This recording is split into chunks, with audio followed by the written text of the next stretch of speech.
et c'est eux qui ont fait la bataille d'Angleterre, et il est bien normal qu'ils aient ce genre de mémoire. En Allemagne, même si l'Allemagne a dû apprendre après la guerre à vivre avec sa propre histoire, qui n'est pas nécessairement extraordinaire, aujourd'hui il y a une quinzaine d'avions de collection de cette époque.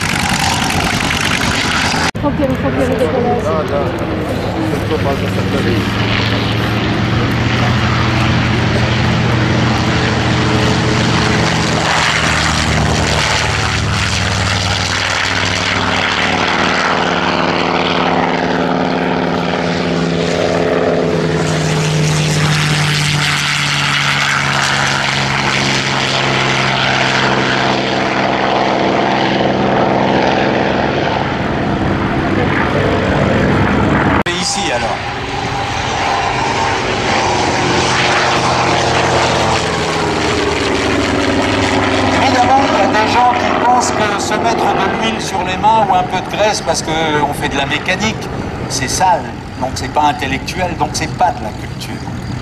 Ça intéresserait Saint-Exupéry qui reste quand même, malgré tout, on peut le rappeler.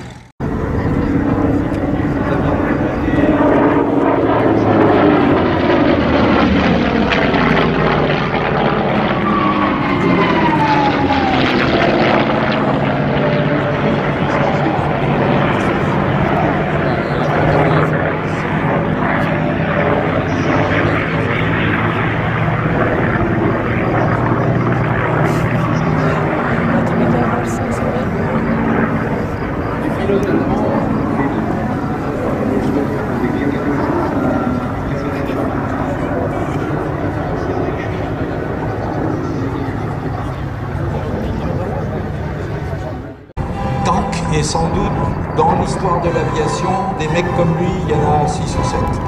Il y a Kelly Johnson chez Lockheed aux États-Unis, il y a en Angleterre, il y a Reginald Mitchell qui a fait le Spitfire, et puis il y a aussi Sidney Cam chez Hawker, et tout ça dans la même époque.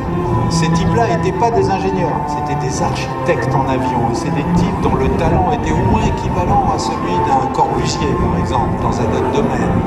Et donc en Allemagne, il y a Willy Messerschmitt et Kurt Tank. Et regardez son Focke-Wulf 190.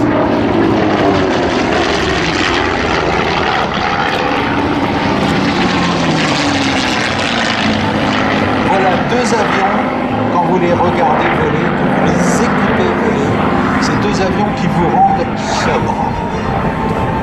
C'est assez facile de s'imaginer assis dans un de ces 2 monstres. C'est des trucs, vous les pointez vers le haut, vous ouvrez la manette des gaz et vous avez l'impression d'un seul coup d'être devenu un ange. Certes, ce sont d'abord des avions de guerre, mais si on fait abstraction des canons dans les airs, on n'a jamais inventé, sauf bien sûr depuis avec des avions modernes.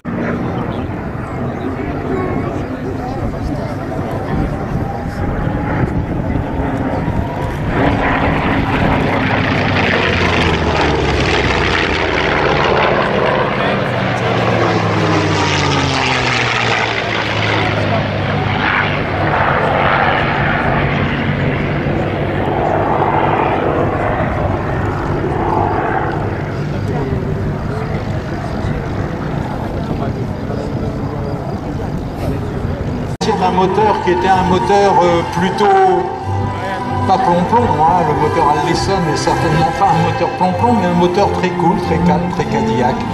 Et le Mustang n'est vraiment devenu le Mustang que le jour où sur un avion qui à l'origine avait une architecture allemande, une aérodynamique, excusez du peu, dans l'aérodynamique du Mustang a trempé un personnage qui venait de Hongrie, qui s'appelait Frank Karman, qui était le directeur technique du Caltech, le California Institute of Technology.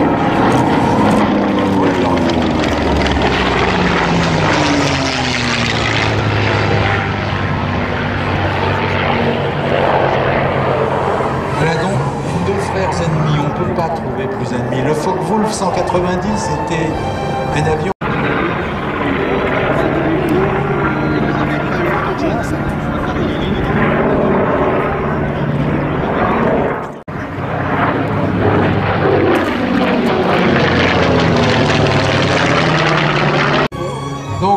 on nous ramène un Fokker 190, unique au monde, je vous le rappelle. Vous pouvez faire un tour de la planète dans tous les sens, en disant je veux voir celui-là, je veux voir un Fokker 190. Non, qu'ici. Léon Matisse dans son cockpit, avec même le casque de l'époque, le casque en cuir noir d'époque qui va bien. Et vous pouvez agiter vos bras et le saluer, agiter vos pommes et vos chapeaux et vos casquettes et vos Kleenex.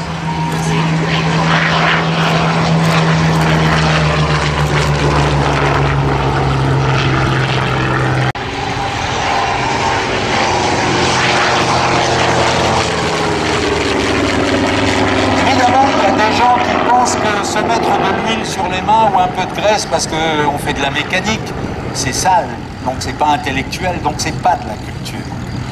Ça intéresserait Saint-Exupéry qui reste quand même.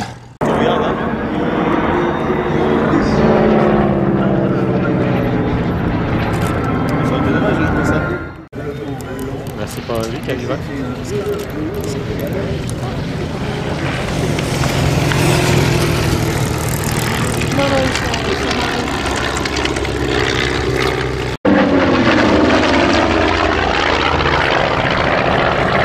S'il existe, c'est grâce à Christophe Lagarde qui l'a voulu, qui a fait ce qu'il fallait pour, et grâce à Didier Romer, qui est l'homme qui l'a refait de A jusqu'à cette premier et dernier boulon écrit. Fabriquer un avion comme ça ressemble, vous savez, au Moyen-Âge, on parlait des chefs-d'œuvre des compagnons du Tour de France. Bouki Bouki, c'est évidemment le Mustang de T51 basé en France, basé ici à la Perche. Au coût des heures de vol, il faudrait pouvoir aider les pilotes à rester compétents et pour la sécurité des vols et en plus pour le bien-être des machines. Donc par exemple obtenir une détaxation de l'essence d'aviation pour faire quelques dizaines d'heures de vol par an. Ça serait quand même pour conserver le patrimoine et éviter qu'il s'en aille ailleurs. Voici donc la grande parade qui termine la Ferté-Allée 2010.